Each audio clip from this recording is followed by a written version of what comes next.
Okay, this is my Scratch Junior Project 3.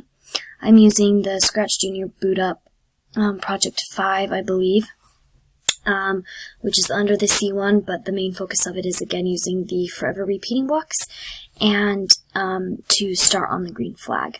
So I included both of those, and then I did coding for 5 different sprites. So I'll just show you what it looks like when I press the green flag. You can see that the fish just keep swimming and doing their little coding. So as you go through each one, so the starfish is coded to just rotate forever. The whale actually does not do a forever repeat because I wanted him to be smaller, and if I included a forever repeat, he would keep shrinking every time. So I just did it on repeat 99 times to kind of force a forever repeat. The crab, you can see his little movement starts with the green flag and keeps repeating. The fish's movement with a little jump included, and then the green fish goes back and forth and also has the sound that you're hearing.